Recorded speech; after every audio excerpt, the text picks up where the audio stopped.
The Body Farm, Part 2, written by Brian Martinez and brought to you by Midnight Pasta. They asked me to go back. It was 3 days ago. I was picked up, tired and hungry on that dock. The captain had found me with a dying flashlight in one hand and a turned-off radio in the other. This time, I was the one who didn't say much. I just got out of the boat, drove home in a daze, and fell asleep in my bed. I spent a lot of the time since thinking about what I'd experienced on Twain Island. The rest of it applying to jobs who didn't call back. I went back and read what I wrote. It sounds almost ridiculous now, like the ravings of a wild man, especially happening so soon after I woke up. The more I thought about it, the less real it seemed. I was applying for other guard jobs. The guy who runs a temp agency called me to tell me the forensic anthropology facility had contacted them to ask about hiring me again. With no hesitation, I told him I had no interest in going back to that island. While I was at it, I thanked him for not warning me about the nature of their research. He swore to me he didn't know. I didn't believe him, and told me before I made up my mind that they were willing to raise the rate by almost 30%. I think they're tired of giving the free tour, if you know what I mean, he said. It's hard to argue with that kind of money when you're unemployed. There was still the whole matter of the disappearing body, and the creepy laughter, and the traces of death in the guard's office, which were 3 very good reasons to never go back. I couldn't exactly ask him about all that without sounding insane, so I asked him the next best thing. Do they have any complaints about the last time? I asked. The way I figured, if a body got up and walked away on my watch, they might think that I had something to do with it. If they had any complaints, he said, I doubt we'd be talking right now. He was right, of course. The whole thing was feeling more and more like something I dreamed up. About an hour earlier, I had checked my bank account, which was getting grim. And now, here I was, saying no to a cushy paycheck.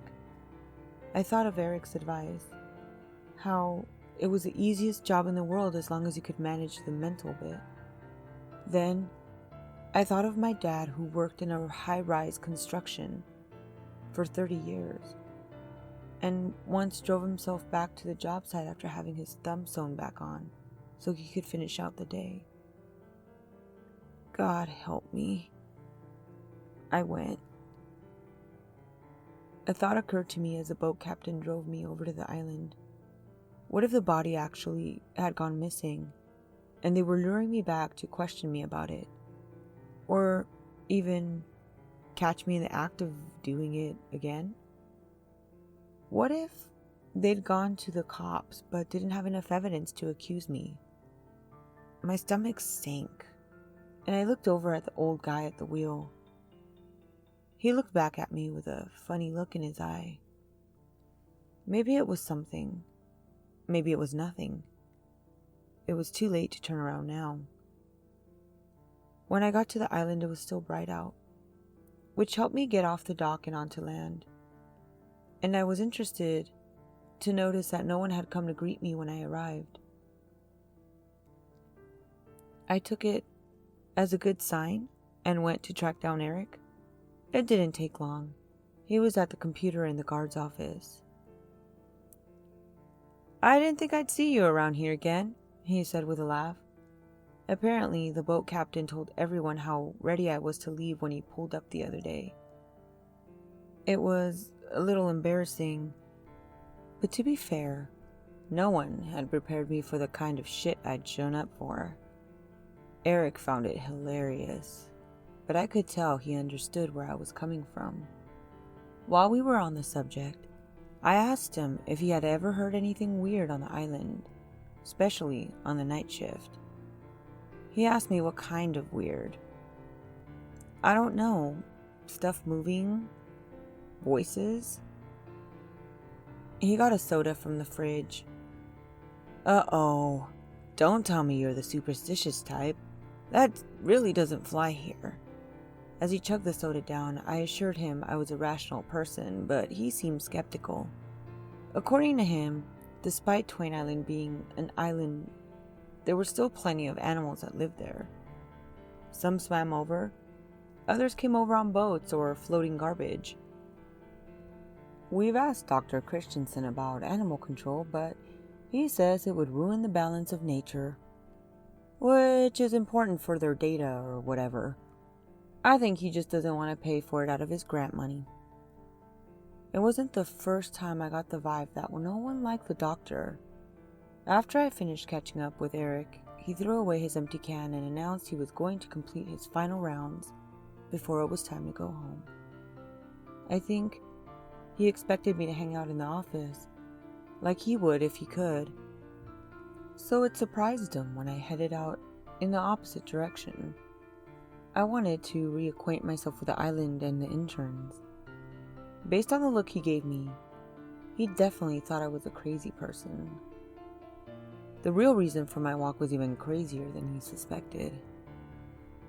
No one was working in the main clearing, so I used the privacy to check the cage where the body had disappeared, or where I'd convinced myself it had. At this point, I didn't know what to think. It had been an uneventful return so far, and I doubted I would get such a mild reception if they suspected me of doing something as gross as grave robbing. So as you can imagine, I was especially confused when I found the woman inside the cage. There, like she never left. She was less an inflated bag of maggots by now, more skin and bones than the last time I'd seen her. Her rotting body was oddly comforting. When I turned away from her, Bernard, the intern, was standing at the other side of the clearing with a clipboard in one hand and a ruler in the other, checking on one of the other bodies. I don't know how long he'd been there, but when I turned to leave, he threw me a look too nasty to ignore. Instead of heading back to the office as planned, I went his way and struck up a conversation. Something pointless about the weather, which he stayed quiet through. When I was done with my bit, he not so subtly changed the subject. He asked me what my interest was in the female specimen, and the way he asked it, I understood what he was implying, which by the way is disgusting. I didn't know how to answer him without sounding insane, so I told him I'd heard some sounds out this way the last time, but when I came to inspect the site, there was nobody there. But what he said next made my legs go cold. Did you move her? It took me a second, and I said no, I definitely didn't, and would have no reason to, and I asked him why he would ask something like that. He didn't want to say at first, but after I asked a few times, he told me the photos hadn't matched up from one day to the next, specifically the position of the body. I asked him if it was possibly animals. The ones Eric told me lived on the island, the garbage riders. Like I was a child who'd asked a dumb question in class, he tapped the cage next to him with his foot and looked at me to say, "That's what these are for." "What about gases?" I asked. "All those things that happen when we decompose, couldn't that move the body?" With no lack of attitude, he assured me he knew which movements were natural and which ones weren't. She was definitely moved. "If it was you, you're better off coming clean." I could see he wasn't going to bend on this, so I told him it wasn't me. And if he didn't believe me, it wasn't my problem. And I went back to the guard's office. But I'd be lying if I said our conversation didn't weigh on me for a long time after that. By the time Eric got back from his final rounds, I was in a dark place. My thoughts were spiraling down, and I was angry at myself for coming back to the island. I was giving strong thought to quitting and hitching a ride back on the late boat, and Eric could probably tell since he was acting especially light and jokey, trying to improve the mood in the guard's office.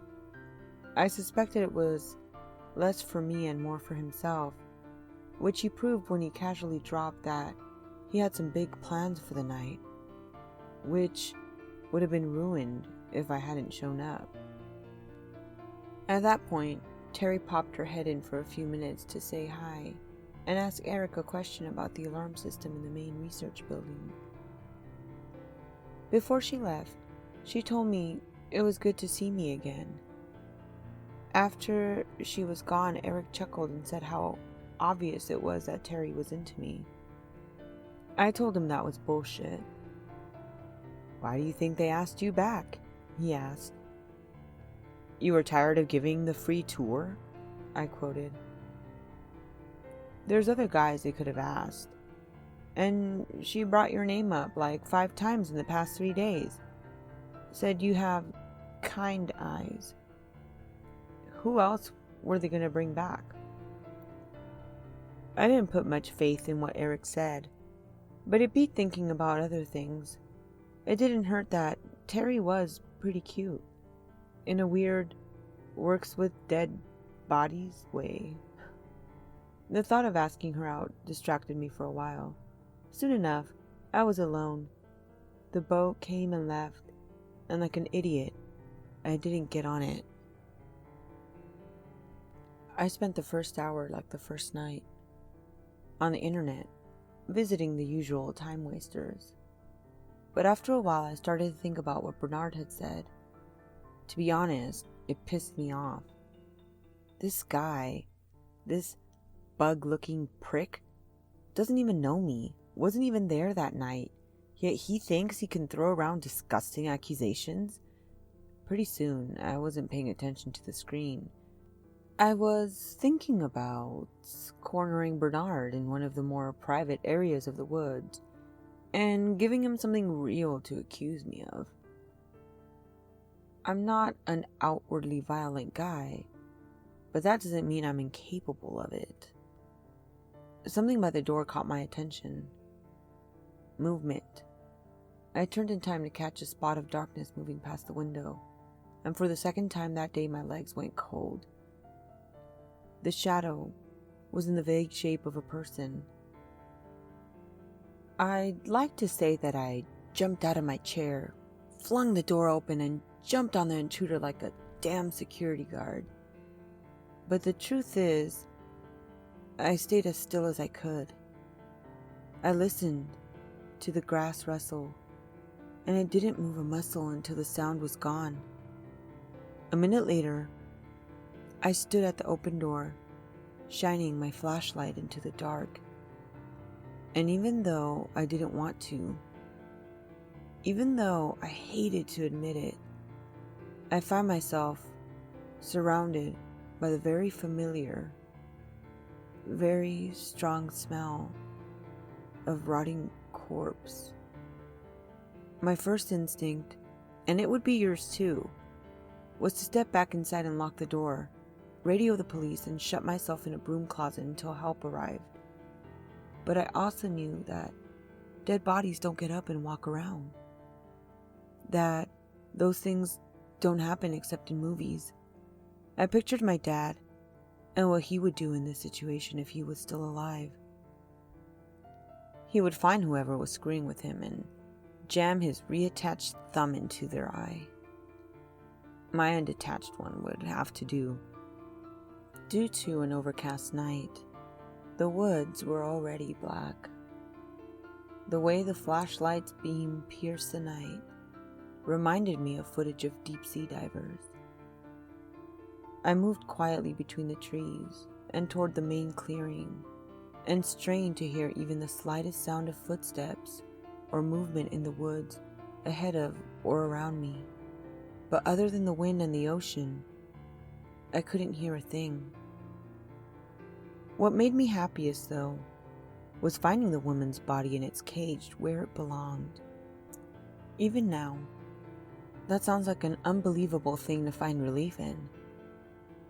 And after a quick check, I discovered all of her roommates were in their respective cages too, at least in this site. Taking courage from that, I decided to finally do some proper rounds. There was a mystery on that island, something the employees weren't telling me, and it was time I figured it out. I moved into the woods at a sharp angle, aiming to reach the shore at a particular spot I'd seen with Eric the other day. A point at the island's highest where he said you could see a small cave opening at low tide. The point itself didn't matter so long as I had a target, though something about the overcast night got me confused. Not being able to use the moon or stars as reference, after a couple minutes I found myself turned around. As it turns out, the island is larger than I thought at first, and it's very possible to get lost on it. I tried to correct my path using the sound of the ocean. Just keep heading towards the waves. But after a minute, I came into a clearing and was surprised to find it was the one I had left a few minutes earlier. If I were a smarter man, I would have said screw it and returned to the office. But my decision to find answers had made me too stubborn to take the easy way out. Instead, I turned around and headed once again for the same spot on the shore. This time, I'm at an even sharper angle. There was no way I was going to end up back in that clearing. The good news is I didn't. The bad news is I became completely disoriented by the night, and tree after identical tree, and it wasn't long before I couldn't even tell which way the ocean was. The sound of waves coming through from all directions. Twice, I came across body cages, but I didn't stop long enough to get a good look at them. It was bad enough putting my back to them in the dark. Thinking about their dead eyes on me put some speed in my step. If you've ever been lost, you know the feeling of frustration and hopelessness it brings. How you kick yourself for being so stupid. You blame yourself for every mistake you've ever made. Whether or not you believe in God, you start making pacts and promises. If you get me out of this, I promise to be a better person. Even though you fully intend to forget everything you said at the moment you're found again. Bottle up that feeling and let it loose on an island of cadavers, and you'll start to understand what went through my head in those woods. When I got really desperate, I started to notice the smell of rotting meat. With the breeze blowing so erratically through the trees, I couldn't get a bearing on which direction the stink came from. Whether it was following me or I was following it wasn't clear. The one thing was, it was getting stronger. I didn't know if I should walk slower or keep from stepping in something or run away from someone pursuing me. As much as I wanted to check the trees, my flashlight stayed trained on the ground, and thank God it did. Out of nowhere, I came across a body. A pair of purple feet sticking up from a patch of green ivy. It wasn't even marked with a flag, which I thought was extremely dangerous, and if it had been, the flag had fallen and disappeared under the thick vines. The body was muscular, definitely a man, and as I got closer, I saw it was missing its head and one of its arms. Flies buzzed on its freshly ruptured skin. Their whining voices got under my own skin, into my eardrums, and nausea bubbled up in my stomach. The taste of acid at the back of my throat. I threw up behind a tree, doubled over, wiping my mouth clean. A stick snapped. somewhere in the woods underweight, as if someone had stepped on it. I straightened up and aimed my flashlight towards the sound of approaching footsteps, and I called out, "Who's there?" The beam of light found feet. Not the corpse's feet, but walking feet. Feet wearing shoes. Feet attached to legs and pants and a gray coat. "You're contaminating my sight," the bearded man said. I didn't have to ask him for identification. It was Dr. Christensen. "The other guards don't come this far inland." "To be honest, I'm a little lost," I admitted to him. "This isn't the place to do that," he said as he walked over. I agreed completely. I told him I thought everyone had gone home by now. "I'm one of those fortunate few who does what he loves," he said. "I get lost in the work." I wasn't sure how the statement made me feel about the doctor.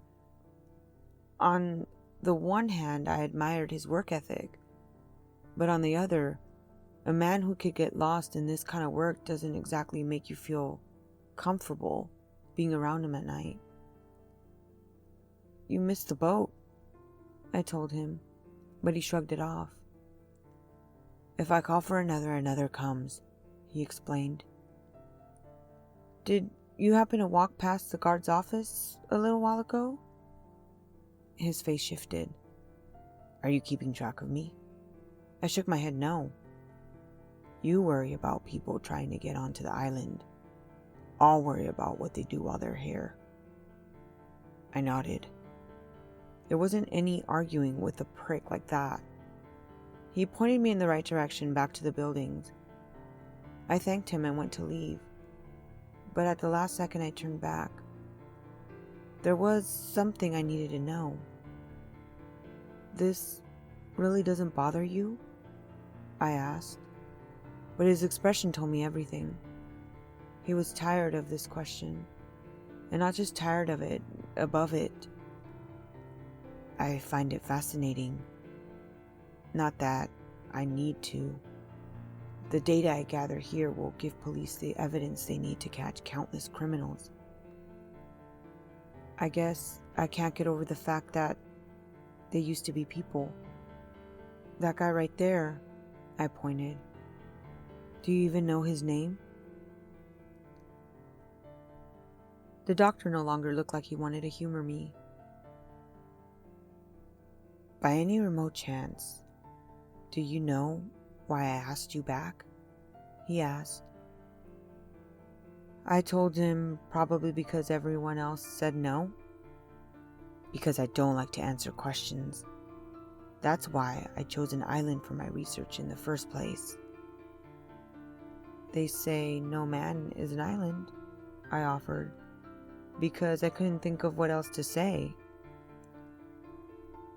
"They're worried about being popular." Well, that certainly wasn't a problem he shared. I thanked him for helping me find my way, but by that time he wasn't paying attention to me anymore. He was studying the headless man and taking down some notes. So I left without another word and headed in the direction he'd said. It was surprisingly easy to find my way back after that. Within 20 minutes, I was standing in front of the open door of the guard's office. As I entered the building, I tried to remember, for the life of me, if I'd left the door open. I tell you, I could have sworn I closed it. I took a piss in the cramped bathroom, washed my hands and grabbed a soda from the fridge, downing it in 3 long swigs. I threw the can into the garbage pail where it joined Eric's and a few others. It seemed they were more concerned with recycling people than they were aluminum. There was a big cork board hung in the eating area with a bunch of random things tacked onto it. Health notices, old flyers, a few articles cut out of medical magazines. But it was a photo that caught my attention. It was one of those unflattering pictures people love to take of each other at work. Messy hair and a few extra pounds only matter if it's a picture of you, right?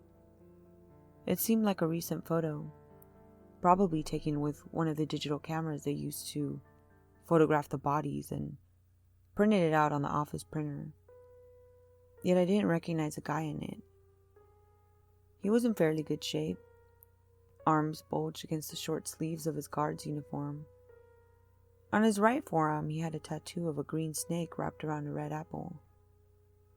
I thought back to the body in the middle of the woods, where Dr. Christensen and I had talked. No cage, no flag, pretty muscular, missing the head, as well as one of the arms. Missing an arm. The right arm. Just to be safe, I locked the door.